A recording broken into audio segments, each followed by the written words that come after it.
And sa oras po na ito, samahan niyo po ako at hingin po natin ng gabay po ng ating Panginoong Diyos sa pamamagitan po ng isang panalangin na pangungunahan ko na po. Kaya tayo po ay yumuko. Amin naman Diyos na dakila at banal sa lahat, kayo po Ama na gumawa ng langit at lupa. Maraming salamat po sa mapayapang pagkakataon po na ito at sa puso po na binigay niyo po sa bawat isa upang makapagtagumpay.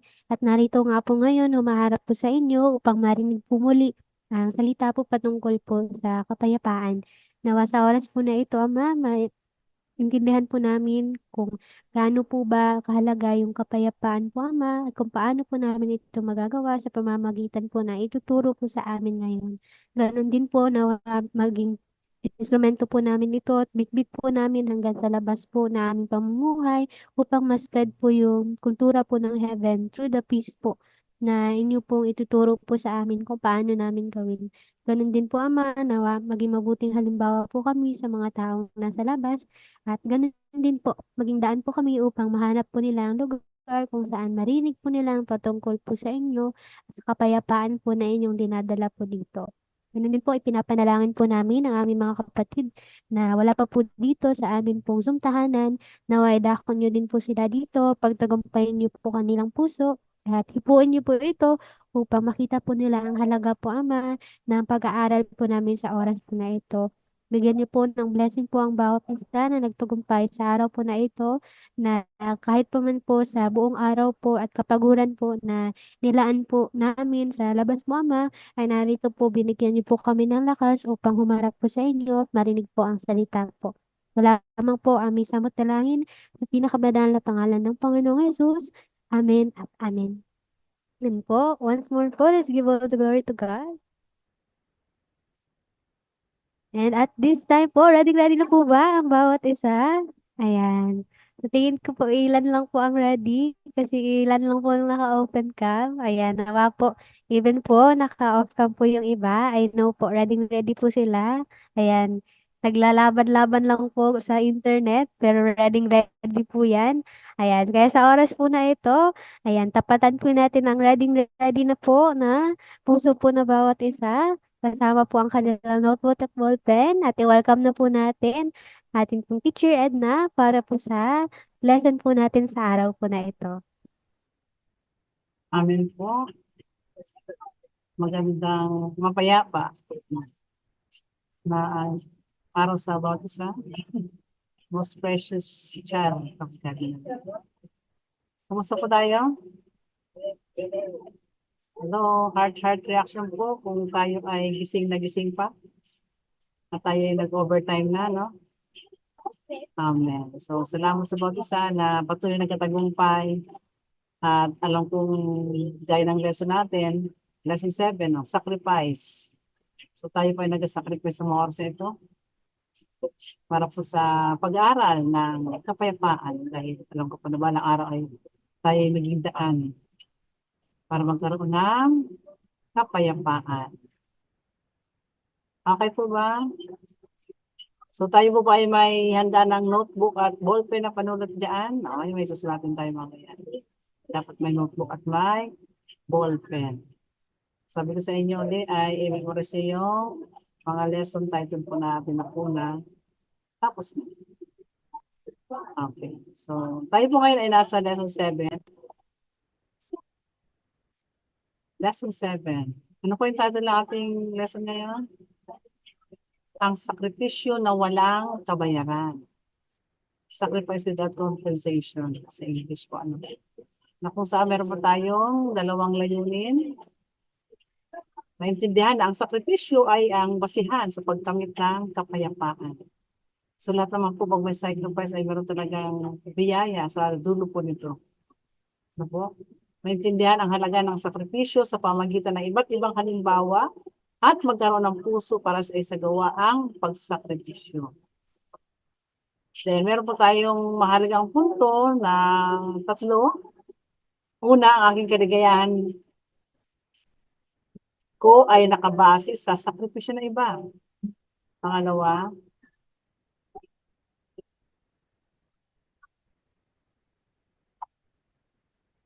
halaga ng sakripisyo at mga halimbawa. Okay. At pangatlo ay mga sagabal na hadlang sa sakripisyo at ang pagsasagawa ng sakripisyo. So natapos po natin ang lesson 1, exploration 1, paggalugad 1, na kung saan dito po ay pinag-aaralan natin yung kwento ng The Giving Tree, yung mapagbigay na puno na hanggat matira na lang yung kanyang tuod ay sinakripisyo niya sa isang kaibigan. Then, isang puno ina na pinoprotektahan ang kanyang mga anak at ang pag-ibig ng ina at ama ang hayop. So, anong animal po yung naging example dito? Natatandaan po ba natin? Ano uri ng hayop na talagang sinakripisyo ng kanilang mga magulang para sa kanilang mga anak? No, nagtiyaga, Penguin. bantayan. Okay, penguin. Grabe, no? Grabe yung sakripisyo ng penguin.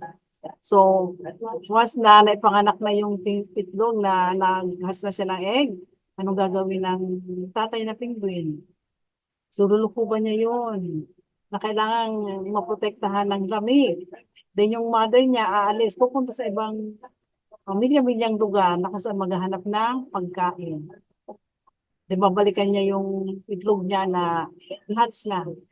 At pagkatapos po no, yung naipon niyang pagkain, yun ang isusupply dun sa kanyang anak. Tapos, yung tatay naman ang aalis para maghanap naman ng pagkain. Imagine niyo po yung grabe na. Grabe sa sakripisyo. Ganon din po yung mga magulang natin. Ano po kayo? Kaya patuloy tayo magpasalamat bawat araw sa ating mga magulang. Kaya mapapasin nyo, hindi lang tao yung nagsasakripisyo. Pati mga puno. Imagine mo, pinoprotektahan yung kanilang mga maliliit na puno. Mga anak nila, hindi po ba? Yan ano pa po?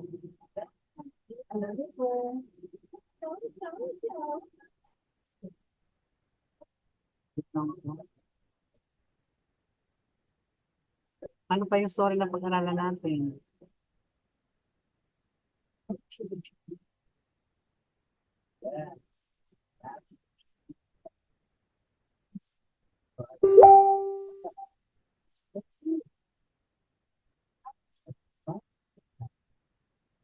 So,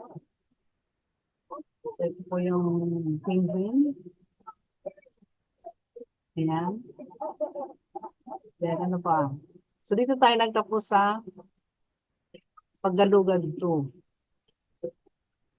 Sinikripisyo ni Schindler's List upang siya po ay makapagligtas ng maraming tao gamit ang kanyang kayamanan, kanyang sakripisyo para po maligtas sa kamatayan ng libo-libong tao. So ito po ay isla pelikula.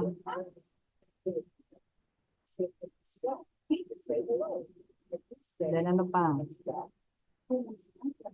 Ito po si Mandela na kung saan merong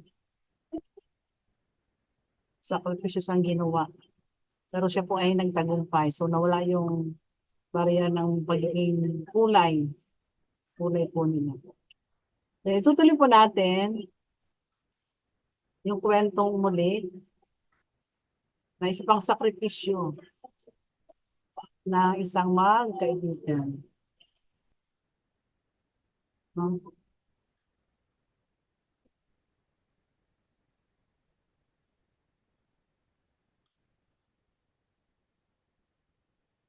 So, ito po ay kwento na totoo. Totoong kwento. Natutulong sa atin na maunawaan ang kapangyarihan ng sakripisyo. Gagawin itong posible ang mga bagay na imposible. At kaya rin itong malampasan ang mga kapansanan. So nagsimula ang kwento sa isang batang babae na nagngangalang Anne. Yan si Anne. Apo.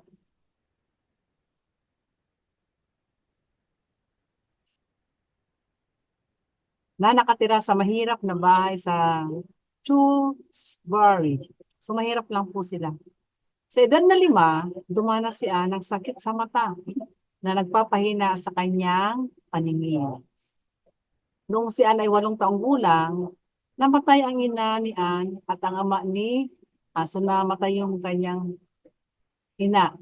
Tapos yung isa ng tatay niya naman ay isang lasenggo. At iniwan ang kanyang mga anak. So iniwan sila ng kanyang mga magulang, pati yung kapatid niya. Naipadala si Anne at ang kanyang kapatid sa mahirap na bahay. Namatay ang kapatid ni Anne dahil sa hindi magandang kondisyon ng bahay at si Anne ay nahulog sa kawalan ng pag-asa. Imagine mo 8 years old. Pinadala sila sa isang lugar na silang dalawa lang. So si Anne nawalan na rin po ng pag-asa.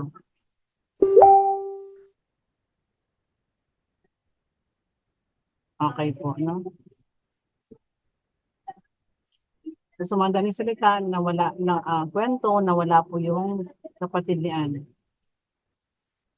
Matapos mabulag si Anne, so nabulag na po ng tuluyan si Anne. At madalas siyang sinusubukang magpakamatay. Imagine mo po yun. So inakala ng mga tao na hindi na makaka-recover si Anne at ipinadala siya sa silid sa bodega para sa mga pasyenteng may problema sa pag-iisip. Imagine mo po wala ka ng paningin. Tapos nilagay ko pa sa isang lugar na kung saan ang mga nandun ay wala sa sarili daw. Sabi ko na gano'n. Nang sumuko na ang lahat sa pagpapagamot kay Anne, nagboluntaryo si Laura, ayan si Laura, na isang nurse na alagaan si Anne. Sa halip na gamutin siya, naging kaibigan ni Laura si Anne. Pinuntahan ni Laura si Anne na may dalang biskwit para magpabasa ng mga libro sa kanya at manalangin para sa kanya. So ganun yung ginawa ni Laura kay Anne. So si Laura ay nagbigay ng labis na pagmamahal kay Anne. Ngunit si Anne hindi nagsasalita o kumain ng anumang pagkain na dinadala sa kanya. So ganun po yung buhay nila. No? Isang araw, nalaman ni Laura na ang isa sa mga tsokolate ay nawala sa plato na iniligay niya sa harap ni Anne. So ano po kayo nangyari? No? So, siyempre, sino kakain noon? Sa tingin niyo, sino pa ang kumain? Sino po kaya? Nakakinain ba ni Anne? So nagkaroon ng lakas ng loob mula rito si Laura na siyang nag-aalaga, nagtuturo kay Anne. Siya nagtatyaga na turuan, magbasa at manalangin. So sa patuloy na pagbabasa ng mga aklat at nanalangin sa kanya, dahang-dahang sinagot ito ni Anne at maya-maya ay nagsalita siya na parang normal na tao. Imagine niyo po. So ang tiyaga ni Laura na turuan, araw-araw niyang dinadala ng pagkain, pinagpe-pray. Then, dahan-dahang sinagot ito ni Anne. Nakapagsalita si Anne. No? Na parang normal ng tao. Dubulag po siya. So pumasok si Anne sa Perkins Institution, isang paaralan para sa mga bulag. At nakatagpo siya ng kaligayahan sa kanyang buhay sa pamamagitan ng kanyang pananampalataya habang nagsisimba siya. Nang maglaon, dumaan siya sa kahirapan. Mamatay si Laura. So namatay si Laura, no? Na siyang nag-aruga sa ganyan. Ngunit nagtapos siya sa paaralan bilang isang natatanging estudyante. Imagine mo po, no? Diba, nawala na siya ng pag-asa ng puso dahil kay Laura, pinagtsagaan po siya at nakapag-aral din siya bilang isang natatanging estudyante. Bilang karagdagan, nagtagumpay siya sa isang operasyon sa pagbalik ng paningin sa tulong ng isang kumpanya ng pahayagan. So ano pong nangyari sa kanya? Di ba bulag siya? So inoperahan siya at nagkaroon siya ng paningin. Di po ba? Isang araw, pagkatapos ng operasyon, nakita niya sa pahayagan na kailangang alagaan ang isang batang hindi nakakakita, nakakarinig o nakakausap. Nagpasya si Ana ibalik ang pagmamahal na natanggap niya sa batang iyon.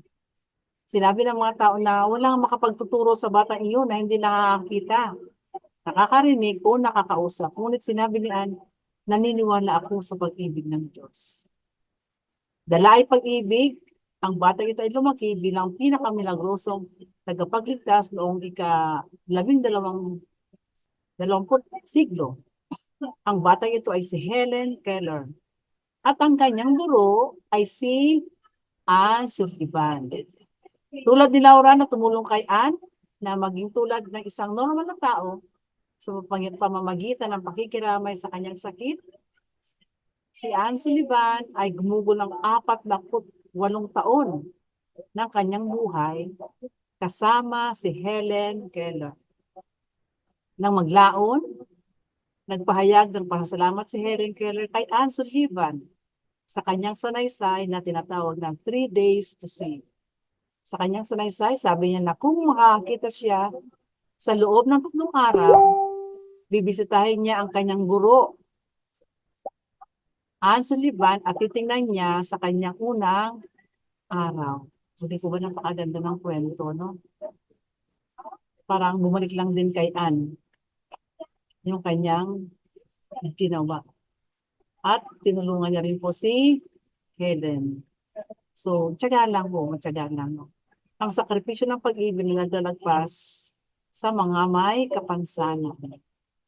Di po ba? So, ano yung nagkaroon sa kanila? Yung pag-ibig.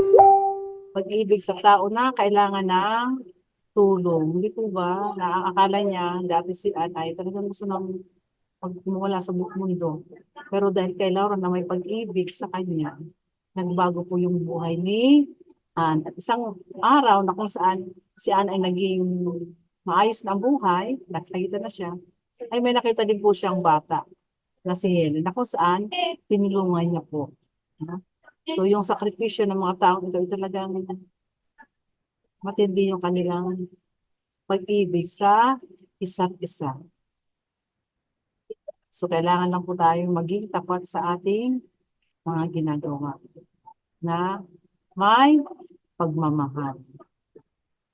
So yun po yung sakripisyo na may pagmamahal. So yan po silang dalawa. So ngayon naman, pag-aralan natin itong sakripisyo ng pagpapahayag ng tapat na pag-ibig. Pag-ibig sa mga tao, mahalin ang mga taong tulad ko. So ang Hangul ay tanging alpabeto sa mundo na may malinaw na nakasulat na mga talaan ng kasaysayan ng petsa kung kailan ito ay nalikha. So ito po ay natatangi at totoong nangyari sa Korea. So si ano po, si Haring Shihong, si Jong ba? Si Jong. So, pag-ibig sa bayan, mahalin ang taong tulad ko. So, ito po yung kwento niya. So, isa sa pinakadakilang tao sa kasaysayan ng Korea ay si Haring si Jong. Ang kanyang buhay ay maaaring ipahayag sa pamamagitan ng katagang pagmamahal sa bayan. So, mahal niya po yung kanyang bayan. Hindi mabilang ang mga nagawa ni Haring si Jong sa larangan tulad ng tanggulang pambansa, agham, musika, kultura at marami pang iba. Gayunpaman, ang kanyang pinakamahalagang tagumpay ay ang imbensyon ng Hangul, ang alpabetong Koreano. So siya po yung naglikha ng alpabetong Korean. Nang tawag ay Hangul. Ano po? Ipinaliwanag niya ang dahilan kung bakit niya nilikha ang Hangul. Dahil sa banyagang pinagmulan ang mga karakter ng Chino ay walang kakayahang makuha ang mga natataging kahulugan ng Korea. Sa makatuwid, maraming mga karaniwang taong walang paraan upang ipahayag ang kanilang salubin sa damdamin kasi hindi na naiintindihan yung salita. Dahil sa pagkikiramay ko sa kanilang mga paghihirap, lumikha ako ng isang hanay ng 28 titik. Ang mga titik ay napakamadaling matutunan.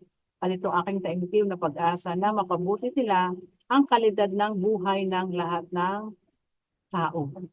So si Jong na isang hari ay siya po yung naglikha ng alpabeto ng Korea para magkaroon ng kaunawaan.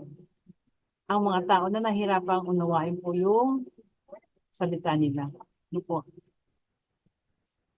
So ang hari ay marami siyang ginawa. So ano man ang malala haning intensyon ng hari, malaki ang pagtutol ng mga mamaya-maya ng pamahalaan.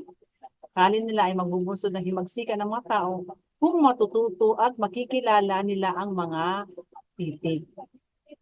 Kasi pinakilala niya po yung titig. Siya yung gumawa ng 28 na titig. Dagdag pa rito, wala raw magtatrabaho sa agrikultura at ang pundasyon ng bansa ay gumuho. Karamihan sa mga tao sa pamahalaan na inisip na ang pag-aaral kung paano sumulat at pagbabasa ay isang pribilehiyo lamang para sa mga nasa itaas na uri. So yung inisip ng kanilang gobyerno ng mga tao. Sa makatuwid, sinimulan ni Haring Sejong na ilikha ang Hangul. Nabatid na muntik nang mawala ang paningin ni Haring Sejong dahil ginagawa niya ang Hangul. So muntik na din mawala na siya ng paningin dahil ginagawa niya ito. Kahit na madami na ang kanyang trabaho. So ang Hangul ay nalikha noong Disyembre ng 1943. At ito ay official na ipinahayag noong October 9, 1946. Ang Hangul ay tanging alpabeto sa mundo na may malinaw na nakasulat na mga talaan ng kasaysayan ng petsa kung kailan ito ay unang nilikha.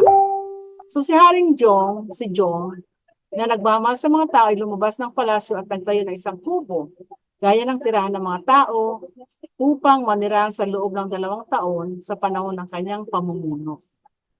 Di ba hari siya? Pero anong ginawa niya po? Siya ay tumira sa isang kubo, no? Upang mamuno. Pinayagan rin niya na makabuto ang mga tao upang malaman ang kanilang kalooban. Hinayaan pa niyang mag-maternity leave ang mga babaeng uri ng pagtupad ng patakaran ng kumuha ng mga may kapansanan sa iba't ibang larangan. So dahil hindi niya kayang tiisin ang diskriminasyon ng mga may kapansanan sa iba't ibang larangan. Bukod dito, nang malagay sa mahirap na kalagayan ang bansa dahil sa tagutom, ibinahagi niya ang lupain ng maharlikang pamilya sa mga tao. Sa kabila ng pagtutol ng marami, isinakripisyo at inilaan ni Haring Sejong ang kanyang buong buhay para sa kanyang mga tao. So narito ang ilang salitang iniwan ni Haring Sejong. Ang paghahari ng kapayapaan na pinapangarap ko ay ang mundo, kung saan ang mga tao ay maaaring gawin ang nais silang gawin. Ang mamamayan ang ugat ng isang bansa at dapat maging matatag ang mga ugat upang lumikha ng isang mapayapang bansa. Ito ay upang maiwasan ang pagkalito sa mga tinatahak ng mga tao na sila ay may isang hari na nagmamahal sa kanya. So napakaganda po ng iniwang alaala ni Haring Sejong sa kanyang bansa, sa kanyang mamamayan. Kumbaga yung namuno upang magkaroon ng pagkakaisa yung mga tao po doon. No? At ito po yung kanya talagang ginawa na talagang naging kanyang siya yung Hangul na alpabeto sa mundo na may malinaw na nakasulat ng mga talaan ng kasaysayan at sa kampalan. Ito ay nalikha. So sa pamagitan po nito ay naunawaan ng mga tao kung anong salita po nito. So para sa pagsusuri, meron po tayo dito gagawin. Hanapin natin ang gawaing sulit sa pagsasakripisyo sa ating paligid at talakay ito sa isa't isa. Maliban sa mga halimbawang nabanggit na dito, maghanap ng iba pang halimbawa ng sakripisyo o debosyon at talakayin sa isa't isa. So ito po yung ating gagawin.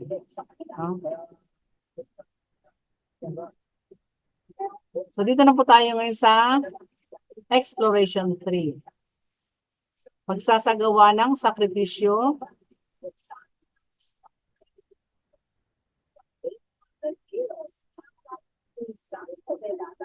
So, dito po ay meron 3 punto.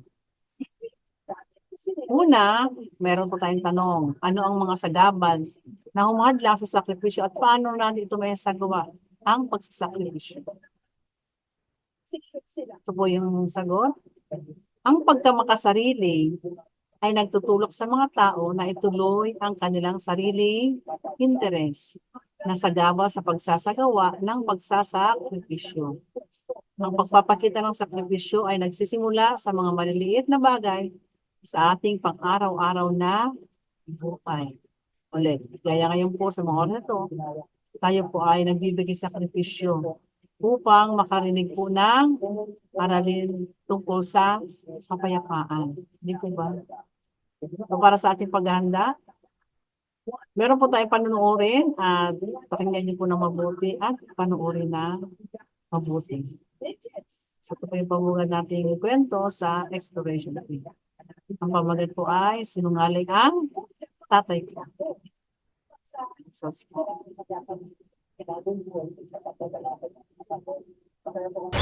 Okay.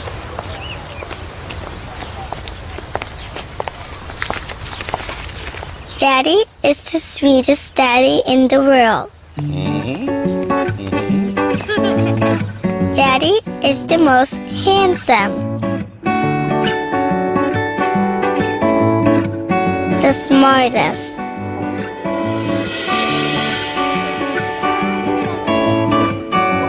The most clever. The kindest.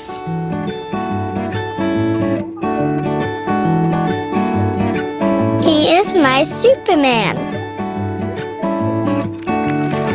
Daddy wants me to do well at school. Daddy is just great, but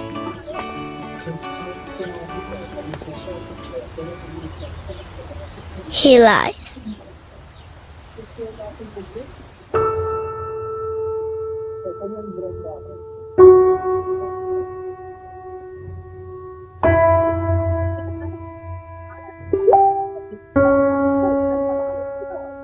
He lies about having a job.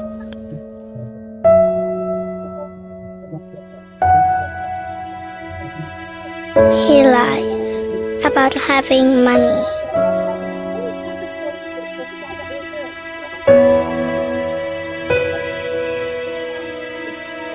He lies that he's not tired.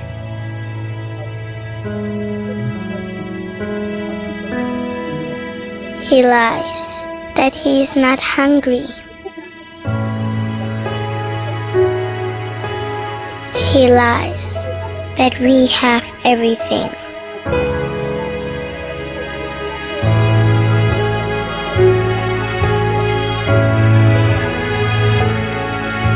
He lies about his happiness.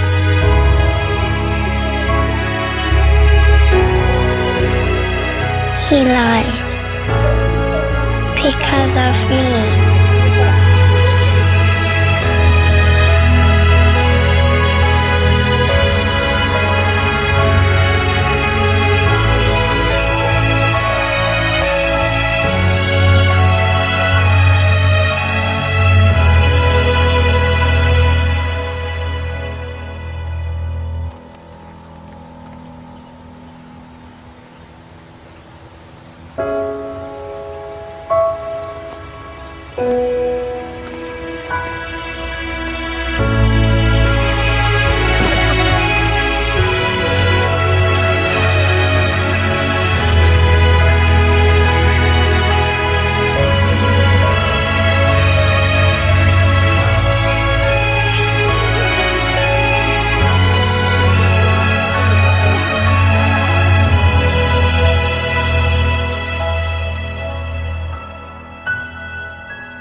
pinapanood po ba ng mabuti ang kwento? Okay. Okay, so yung pang ating exploration 3, pambungad na kwento. So, meron po tayo dito mga bagay na dapat pag-aralan. Ang pagkamakasal nila ay ginagawa na ang tao ay unahin ang sariling interes. Ang kahalagaan sa pagsasagawa ng kapayapaan sa pang-araw-araw na buhay. So, ito yung mga sagabal daw sa pagsasagawa ng pagsasakripisyo. So, meron po tayong uli na panunuorin pa. So, dito na siguro tayo magtatapos, no? At panuorin po natin ang buhay.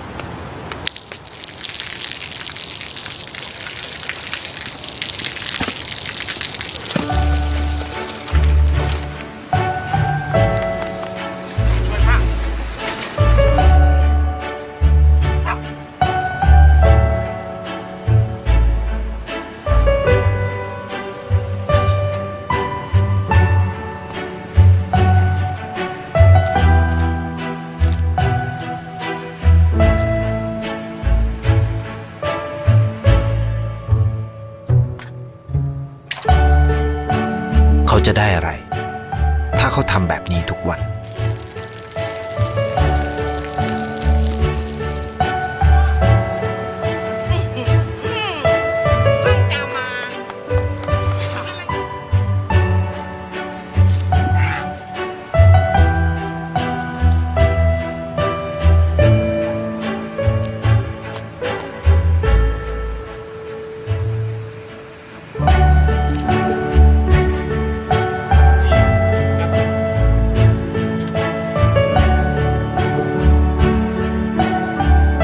เขาจะไม่ได้อะไรเลย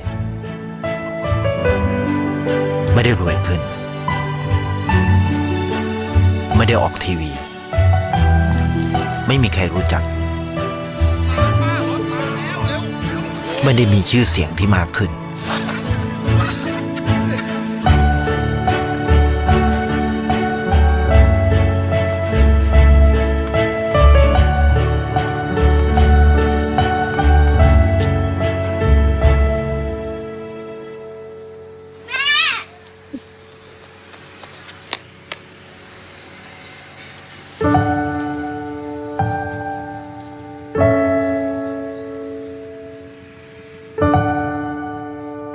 เพราะสิ่งที่เขาได้ คือได้แค่ความรู้สึก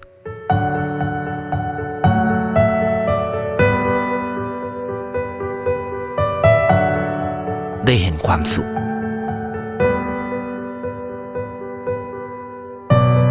ได้เข้าใจ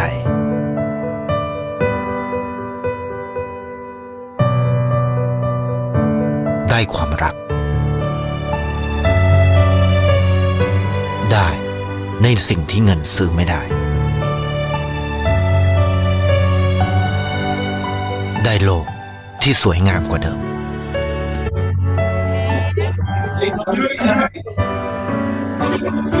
ในชีวิตคุณ อะไรคือสิ่งที่คุณต้องการมากที่สุด ให้ประกันชีวิตเชื่อในความดี